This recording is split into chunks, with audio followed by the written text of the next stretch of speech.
사도신경의 여덟 번째 계명인 여덟 번째 구절인 나는 성령을 믿으며 라는 이 내용을 다루고 있습니다. 우리는 성령을 믿는다고 하면서도 성령님에 대한 여러 가지 오해들 가운데 살았다 이렇게 말씀을 드렸어요. 특별히 성령님에 대한 주된 오해는 성령님을 인격적인 존재가 아니라 힘이거나 어떤 영향력 혹은 우리 마음에 가지는 어떤 태도 이런 것들로 생각하는 그런 오해였죠. 그런데 우리가 살아가는 이 시대, 교회 시대라고도 할 수 있고 또 성령 시대라고도 할 수 있는 이 시대의 특징을 바로 성령 하나님께서 짓는 그런 분이시기 때문에 성령님을 바르게 아는 것, 이것이 너무나도 중요하다.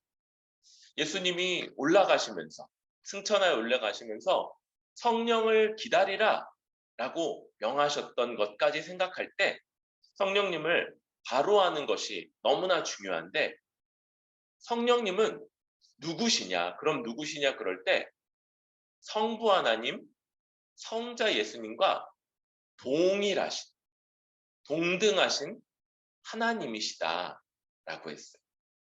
그래서 이것을 이제 우리 교회는 아주 초기부터 동일 본질 이런 표현으로 이 성령 하나님을 묘사하는 그런 것들이 있었어요. 그러면 아니면 뭐냐? 이 논쟁 가운데 정해졌는데 반대쪽은 뭐였냐? 유사 본질. 성부 하나님, 성자 예수님과 성령님이 유사하다, 비슷하다. 이것과 논쟁했던 게 동일하다, 동등하고 조금도 부족함이 없는 완전하신 하나님이다. 당연히 결론은 바로 동일 본질이시다. 그분은 조금도 부족함이 없는 하나님하고 예수님하고 이렇게 딱 서시면 키가 똑같으신 거죠. 뭐 하나 뿔리는 게 없으신 그런 하나님이신 거예요.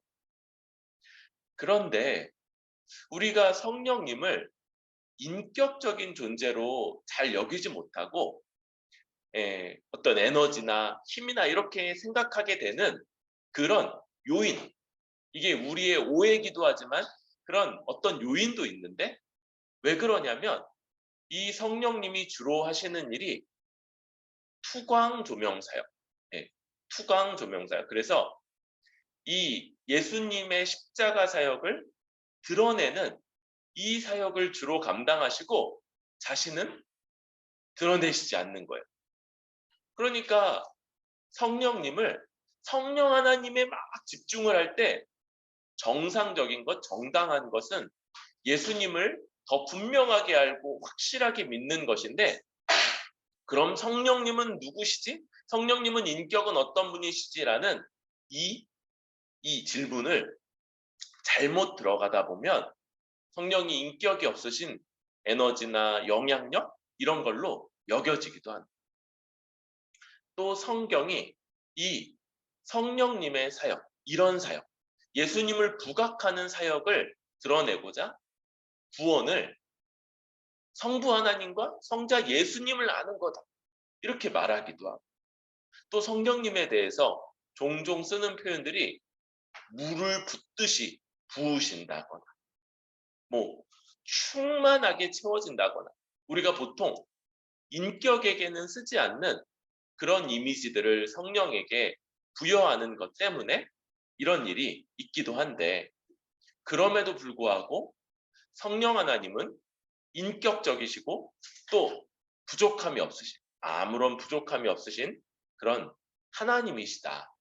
우리 이런 지점들에서부터 이제 계속해서 성령을 믿는다 할 때 우리가 뭘 믿는 건지 더 나아가 보도록 하겠습니다.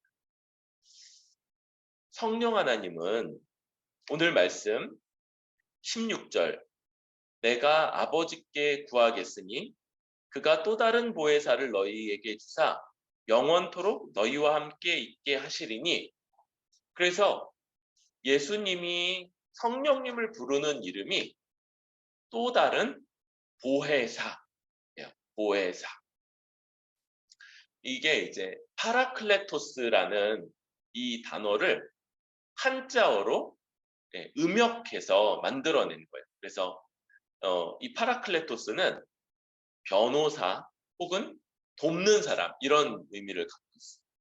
그래서 성령님은 우리를 도우시고 우리를 변호해 주시는 그런 분이신데, 그런데 특징이 또 다른 보혜사죠. 고로 이미 이 말씀을 하실 때 보혜사가 이 제자들에게 있는 거예요. 누구신 거예요? 바로 예수님 자신이 그들을 도우시는 분이시며 그들을 변호하는 분으로 그들과 함께 계신 것이죠. 그런데 이제 예수님이 이제 곧 떠나시기에 앞서서, 제자들을 떠나가시기에 앞서서 내가 또 다른 보혜사를 너희에게 보낼 거다. 그리고 영원토록 너희와 함께 있을 거다. 이렇게 말씀해 주시는. 그럴 때 17절, 그는 진리의 영이라. 이렇게. 진리의 영. 진리의 영. 그러니까 진리를 가르치는 영. 이렇게 볼 수 있겠죠? 그런데 요한복음이 말하는 진리는 뭡니까? 내가 곧 길이요, 진리요, 생명이다. 이 요한복음의 아주 중요한 선언 중에 하나죠.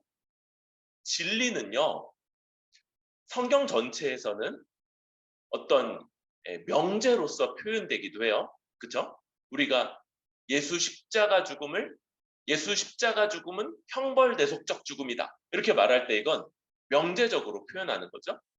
그런데 요한복음에서는 이것보다는 인격, 하나님이 어떤 분이신지를 그 인격으로 완전히 드러내시는 예수님, 이 예수님을 진리라고 하는, 예수님의 인격이며 그 예수님이 그런 인격으로 하나님과 동등하신 분이며 우리와 똑같은 인간으로 이 땅에서 행하시는 모든 사역, 그리고 그 정점에 있는 십자가 사역까지, 이런 예수님의 인격적인 측면을 강조할 때 진리라고 말하는, 그리고 성령이 바로 진리의 영이다.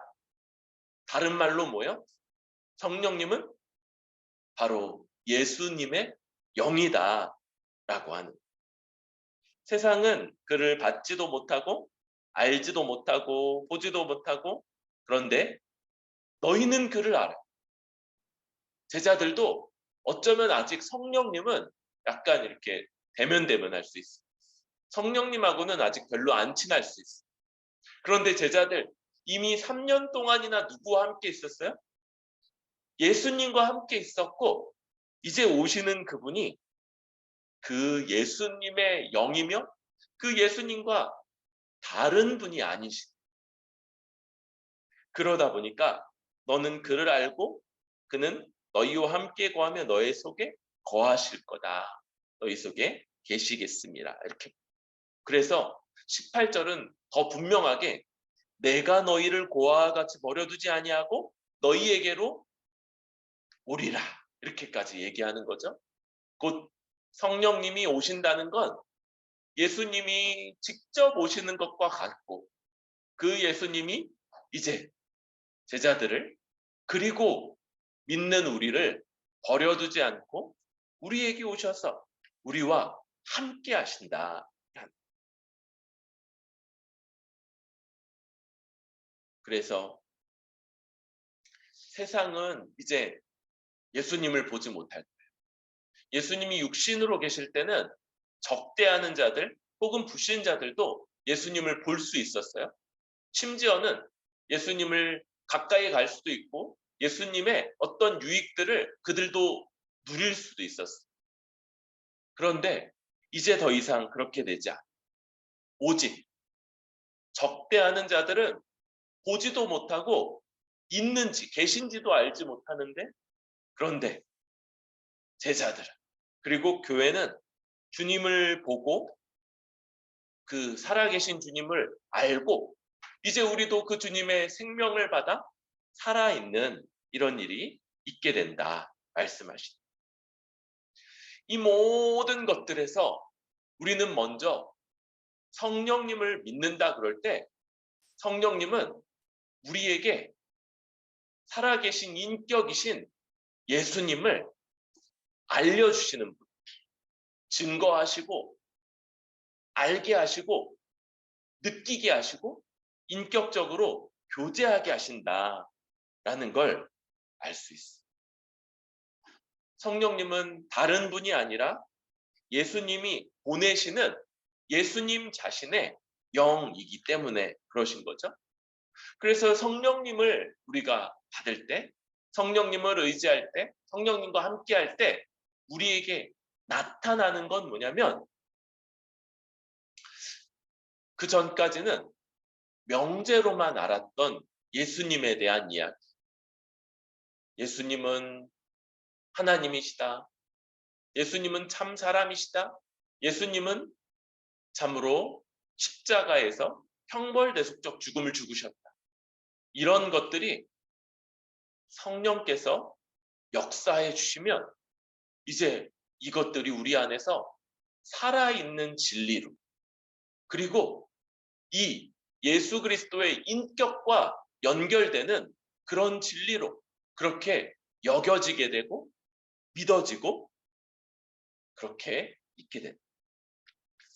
여러분, 우리에게 굉장히 큰 이 사실은 논란이며 또 어려움 중에 하나는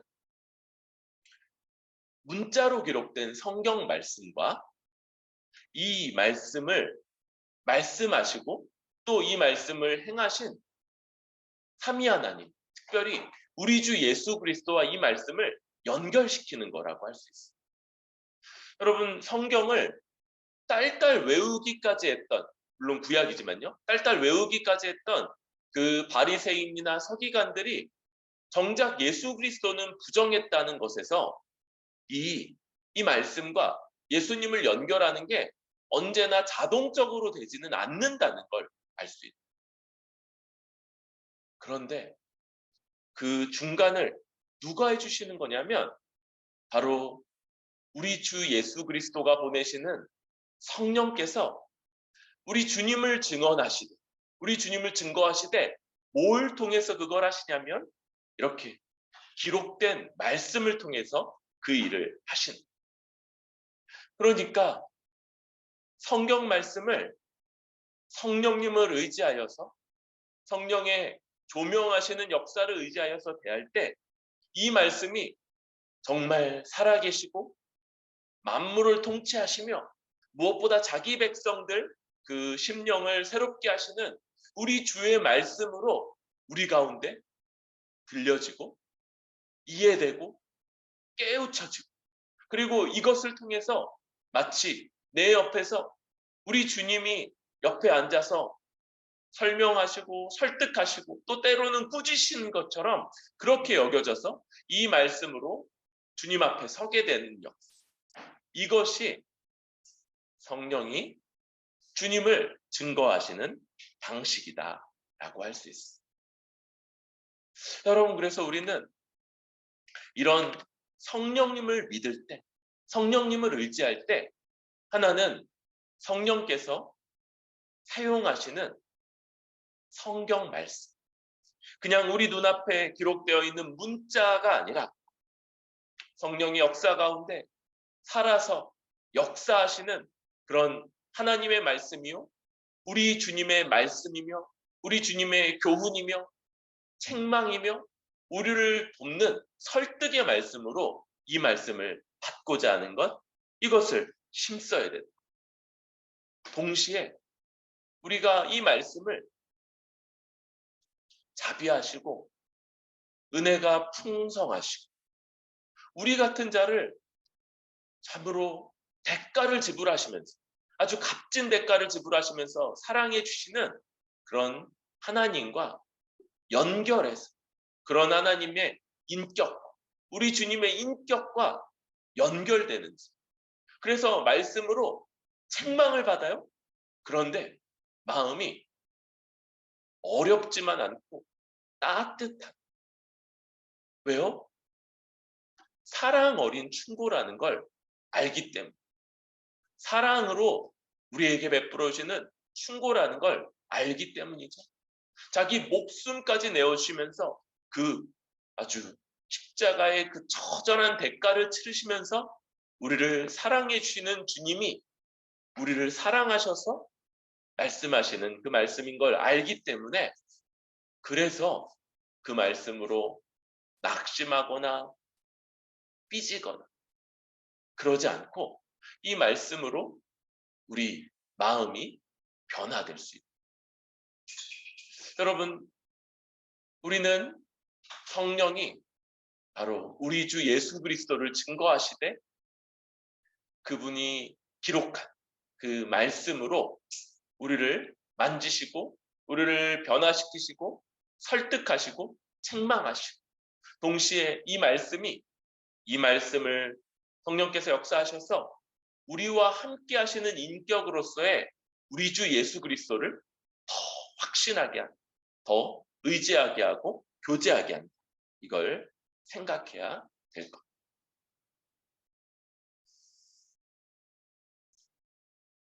그런데 성령님이 우리 가운데 오실 때, 그런데 증거하시고 증언하시고 우리가 말씀을 보면, 그러면 그때 이렇게 우리 가운데 왔지만 참고 계세요.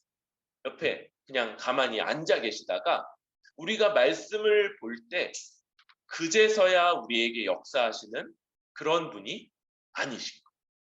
성령님은 오실 때부터 뭘 바리바리 다 싸들고 오세요. 뭘 다 싸들고. 뭐랑 비슷할까요? 예. 산타 할아버지처럼. 그쵸?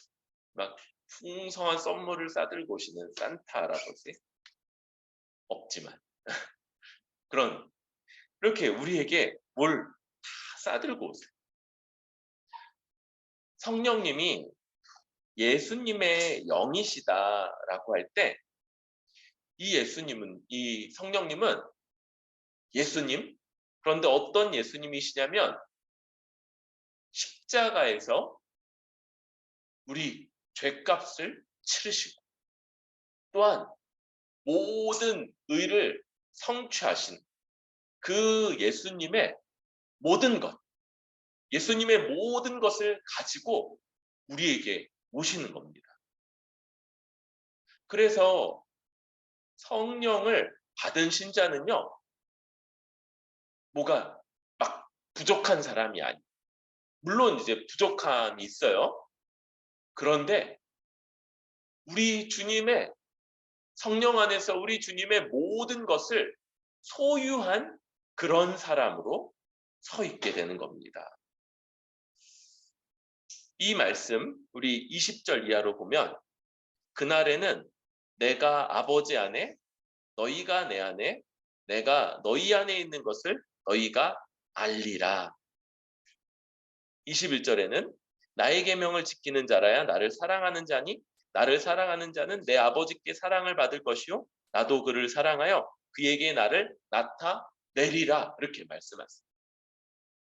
먼저 우리가 성령을 받는다는 것, 이게 뭘 의미하는 거냐면 우리 주 예수 그리스도가 성령과 함께 우리 가운데 오셔서 우리와 함께 하신다는 것이고, 이제 성령님은 우리 주님이 십자가에서 이루신 모든 것을 가지고 오셔서 우리에게 적용을 해주시는 거예요. 우리 요한복음 16장에서는 이것을 이렇게 표현을 해요. 그가 와서 죄에 대하여 의에 대하여 심판에 대하여 세상을 책망하시리라. 죄에 대하여라 함은 저희가 나를 믿지 아니하며, 의에 대하여라 함은 내가 아버지께로 가니 너희가 다시 나를 보지 못하며 심판에 대하여라 함은 이 세상 임금이 심판을 받았음이니. 먼저 죄의 심판이라는 영역에서 그런 부분에서 예수님의 어떤 것을 우리에게 적용해 주신다고 할 수 있습니다. 먼저 죄는 어떤 겁니까? 여러분, 세상은 자신의 죄에 대해서 제대로 인식하지 못하고 깨닫지 못해요. 그런데 예수 그리스도의 십자가 사역을 성령께서 우리에게 적용해 주실 때 우리는 하나님의 율법을 범한 자요, 하나님을 대적하여 내 마음대로 살고 내가 스스로 하나님 자리를 차지하여 하나님이 되고자 했던 이 엄청난 죄. 그런데 어떻습니까? 그런 죄를 우리 주님이 모든 대가를 다 치르셨다. 이걸 알게 해줍니다. 우리에게 있는 이 엄청난 죄, 그런데 그 죄값이 이미 하나님이 세우신 우리 주님에 의해서 다 치러졌다는 것, 그리고 그게 우리에게 적용된 자로서 하나님 앞에 선다. 의는 뭡니까? 여러분, 의인이 아니면 하나님께 나아갈 수 없어요. 우리 주님은 십자가에서 죽을 때까지 전무후무한 죄인으로 죽으셨죠. 그런데 성령에 의해서 부활하실 때 이제 그는 모든 죄값을 치르셔서 완전한 의를 이루신 자로 부활하셔서 하나님 앞에 올려져 가시는 거예요.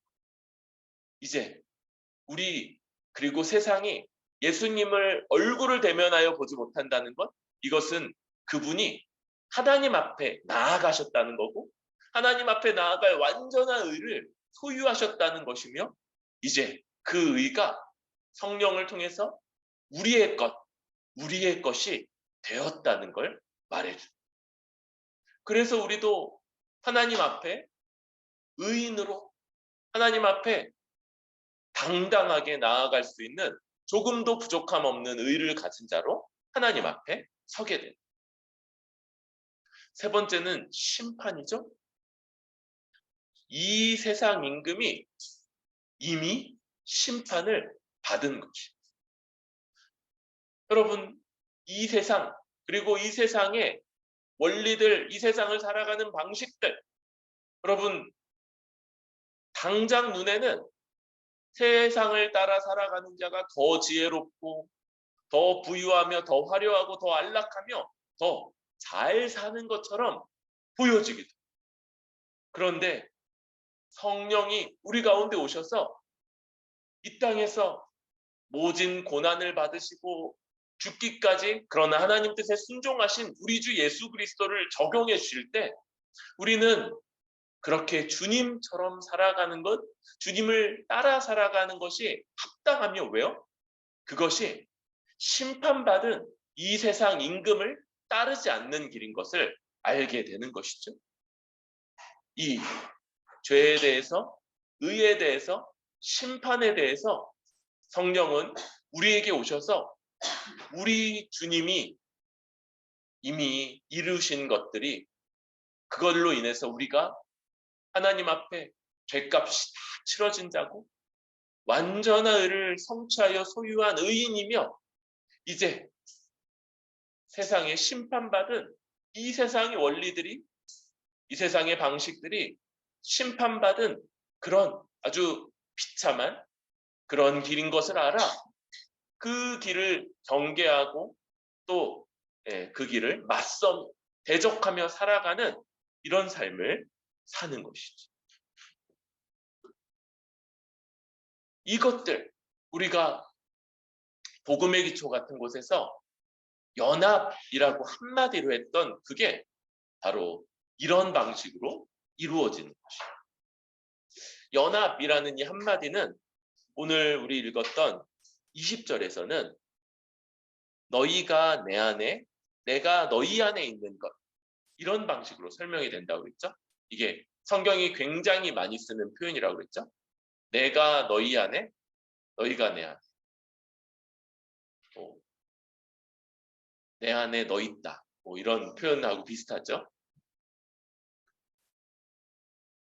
그런데 여러분, 이 연합은요, 얼마나 공교하고 견고하고 얼마나 온전한 것인지가 이 앞에 내가 아버지 안에 요 말로써 표현이 됩니다.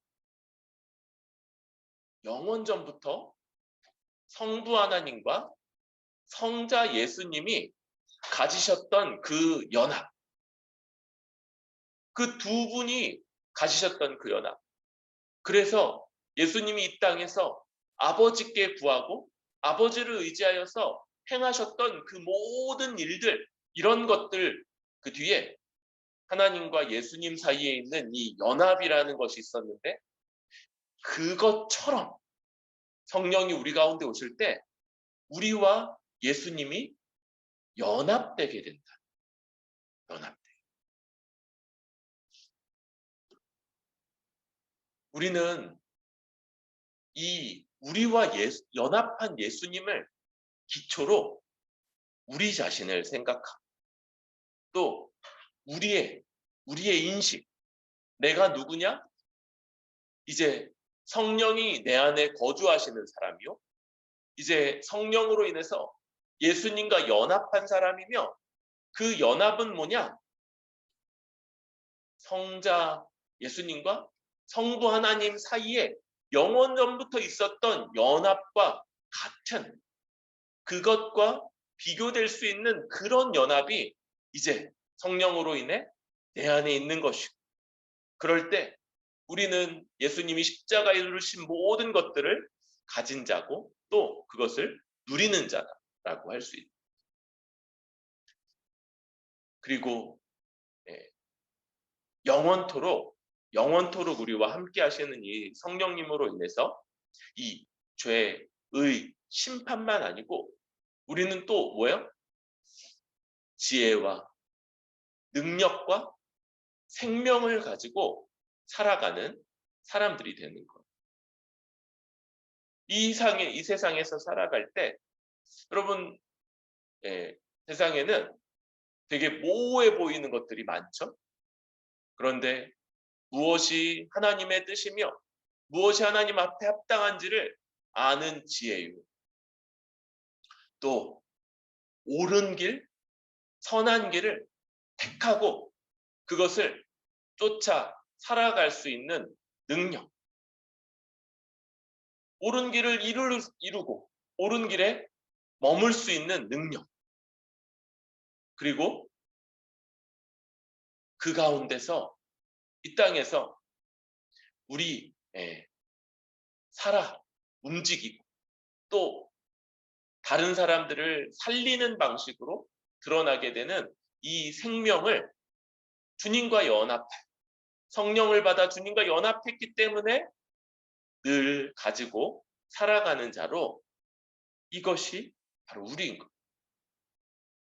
여러분, 그래서 성령을 받은 사람은요, 뭐가 부족하다고, 뭐가 없다거나 그런 게 우리의 주된 인식이면 안 돼요. 물론 여러분, 뭐가 부족하거나 없을 수 있어요. 그런데 이게 우리의 아주 늘 지배적인 거면 안 되는 거예요. 우리에게 중요한 건 다 있어요. 우리에게 없는 건 보통 부차적이거나, 있어도 그만, 없어도 그만, 있으면 조금 편하고 없으면 조금 불편한 이런 것들이지, 정말 근본적으로 중요한 건 다 있는 거예요. 영원히 우리의 운명을 결정짓는 죄, 의, 심판, 이런 문제들이 우리 주님 때문에 우리에게 다 있다니까요. 이 땅을 살아갈 때 여러분, 정말 중요한 것들, 지혜, 능력, 생명, 이게 우리에게 다 있다니까요. 그리고 이제 가끔 약간 없을 수도 있는 거, 뭐 돈이라든지, 뭐 건강이라든지, 뭐 지위라든지, 집, 자, 이런 것들 이런 것들은 있으면 조금 편하고 없으면 조금 불편한. 그런데 여러분, 세상은 이런 것들, 이런 이 부차적인 것들이 우리가 누구인지를 결정하고 우리의 운명을 결정짓는다고 뻥 치는데 그 뻥이에요. 뻥. 이건 진짜 부차적이에요. 그리고 한시적이에요. 여러분, 이거 있어도 30년, 40년? 요 정도 문제가 있어요. 그런데 우리에게 있는 것, 의, 죄의 심판, 그리고 지혜, 능력, 생명, 이건요, 영원인 거. 영원 그러면 잘 안 와닿잖아요. 그러니까 18억 6,793년 곱하기 뭐 그런 식으로. 그러니까 이 30년하고는 비교도 할 수 없는 긴 기간을 유효한 것이고 그 기간을 살아낼 수 있는 거며 여러분 이 땅에서 이 혼란한 세대에서 뭐가 중요한지 유명한 영화 대사를 빌리자면 무엇이 중요한디 뭐가 중요한지를 아는 것 저는 이게 얼마나 큰 건지 몰라요. 많은 사람들이 모래 그래 일로 막 뛰어가다가 어느 땐가 거기가 아닌 거야. 근데 문제 뭐예요? 너무 많이 왔어. 그러니까 더 이상 돌아갈 수가 없어. 그래서 그냥 이게 아닌 걸 알면서 글로 계속 가는 거야. 돌이킬 돌아설 수 있는 용기도 없고 능력도 없고 뭐 없는 거. 그런데 우리는 약간 느릴 수도 있고 그렇지만 정말 중요한 걸 위해서 갈 수 있는 그리고 이 능력이 어떤 거예요? 그때 우리에게 닥치는 여러 어려움들, 고난, 비난 이런 것들을 감당할 수 있는 능력이고요. 그 옳은 길을 그래서 멈추지 않고 계속 갈 수 있는 그런 힘인 거예요. 그때 우리에게 뭐가 나타나냐고요. 뭐냐면 어려움도 있고 때로는 비난도 있고 때로는 조롱도 있고 그런데 우리 안에는 이런 것들을 들으면 좋지 않죠.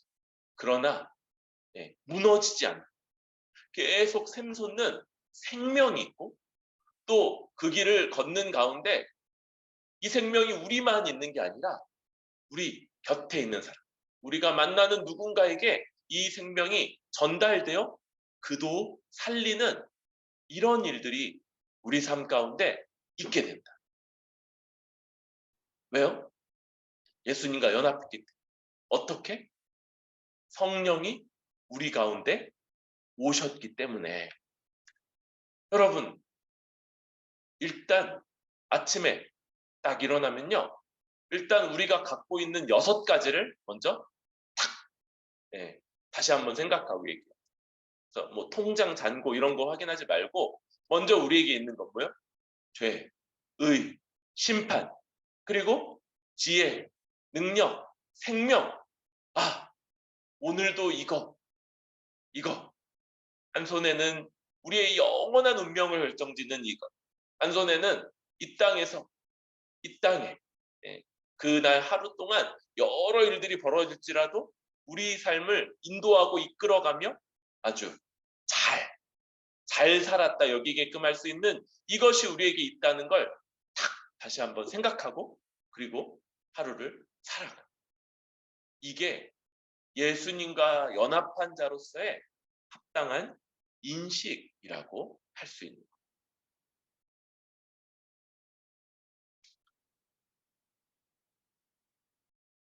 그러면서 이렇게 성령을 통해 예수님과 연합하여 살아갈 때 이제 우리에게 나타나는 일이 있어요. 나타나는 일. 그것은 예. 이런 거 있잖아요. 이렇게 부부가 오래 같이 살다 보면 서로 닮는 것처럼 성령을 통해서 예수님이 우리 가운데 함께 하시면 예수님을 닮겠죠? 그런데 이제 문제는 이제 외모로 예수님을 닮게 되면 약간 문제가 돼요. 그렇죠? 예수님 그 유명하잖아요. 그렇죠? 흠모할 만한 것이 없는 그렇죠? 외모로는 그런 걸로 유명하니까 여러분 외모는 예수님 안 닮으시는 걸 추천드립니다. 뭐 청 닮고자 하시면 뭐 취향이니까 뭐 그런 걸 제가 말릴 수는 없어요. 그런데 외모 말고 외모가 아니고 예수님을 닮는다. 그럼 뭐예요? 바로 성품인 거죠. 우리의 인격, 우리의 마음이 점점 더 예수님을 닮아가는. 그럴 때 그게 뭐냐? 이런 것들 좀 어려워하는 사람들을 위해서 사도 바울 이런 걸 아주 세밀하게 잘 얘기했잖아요. 갈라디아서는 이걸 성령의 열매라는 말로 그렇게 얘기를 해주죠. 그걸 사랑과 희락과 화평과 오래 참음과 자비와 양선과 충성과 온유와 절제다. 이렇게 9가지로 표현을 해줘요. 이 9가지 이런 면들이 우리에게 있게 되는 거예요. 그럴 때 이것은 또 이 9가지는 이제 주일학교 때나 이럴 때 그래서 9가지 열매 나는 뭐 어떤 열매 그래서 뭐 이렇게 하죠. 뭐 사랑 반은 사랑을 맺고 희락 반은 희락을 맺어야 되고 뭐 화평 반 오래 참음 반 오래 참음은 약간 그쵸. 예. 약간 둔한 사람들이 가면 좀 좋을 것 같고 그쵸. 절제 이런 건 약간 그쵸. 약간 금욕주의적 성향 같은 이런 사람들이 가면 잘할 거.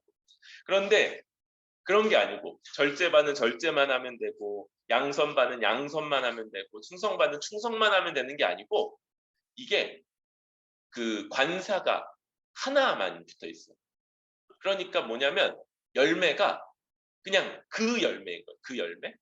그런데 어떤 그냥 이런 9가지 9가지 측면을 갖는 하나의 열매라는 거예요. 그리고 이 9가지의 대표는 맨 처음 나오는 바로 사랑이라고 할 수 있어요. 우리 다른 성경에서 그 얘기를 하잖아요. 방언을 해도 사랑이 없이 방언을 해도 그건 울리는 소리, 꽹가리 뭐 이런 것 같고 심지어는 자기 재물을 다 나눠주는 것도 사랑이 없으면 의미가 없고 또 자기 몸을 불사르게 내어준다 할지라도 사랑 없으면 아무런 유익이 없다고 말할 만큼이나 이 모든 것의 근본에는 사랑이 있는 거죠. 사랑. 사실 이 열매라는 건요. 분별의 문제와 좀 관련이 돼 있어요. 뭔 말이냐면 성령을 정말 받았냐, 정말 받았느냐의 문제인 거예요. 성령을 정말 예수 그리스도를 믿어 성령을 받아 살아가느냐 이런 문제. 왜 이런 분별이 필요하냐면 입으로는 예수 그리스도를 믿는다고 고백하는 사람들 중에 실제로는 그렇지 않아서 예수 그리스도를 정말로는 믿지 않고 그래서 성령을 받지 못하고 예수님과 연합하지 않은 사람들이 있다는. 그런데 잠시 동안은 둘이 비슷한 거, 유사한 거. 이 사람도 네 저도 믿어요. 저도 말씀 너무 좋아요. 저도 말씀 때문에 제 마음이 움직이고 막 그래요. 이쪽도 똑같아. 양쪽이 별반 차이가 없어 보여. 그런데 성령이 우리 가운데 오셨으면 반드시 뭐가 나타난다고요? 그죠? 예수님과 점점 닮아지는 것. 그리고 그걸 보여주는 것이, 그걸 가리키는 것이 바로 성령의 열매고, 그것은 이런 9가지 측면을 다 갖고 있는데 제일 근본적으로 사랑하는,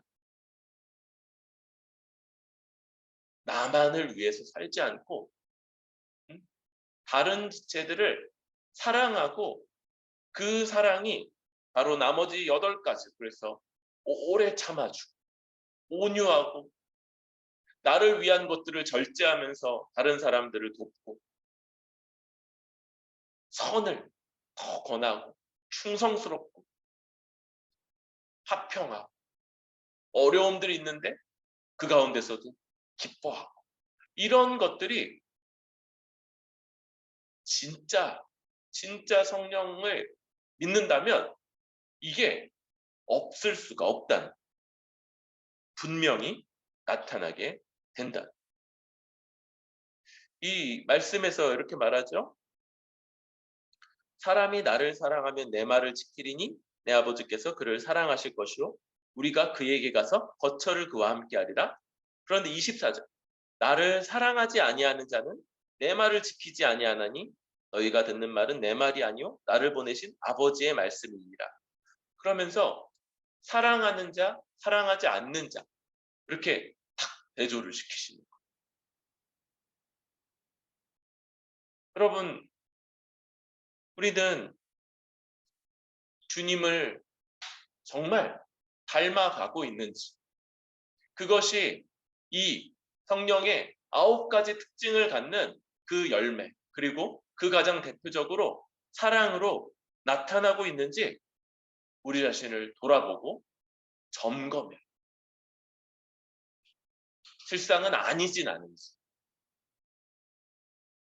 예수님을 사랑하지도 않고 하나님의 말씀을 따를 마음도 없고, 그래서 성령은 내 안에 계시지도 않고, 그죠? 잠깐 동안은 좋은 것 같은데 영, 내 마음에 성령의 이 모습들, 예수님을 닮아가는 모습들이 아주 분명하게 나타나지는 않는지, 여러분, 그래야지 그럴 때 빨리 돌이켜, 빨리 유보하고, 또 언젠가는 그렇게 되겠지, 언젠가.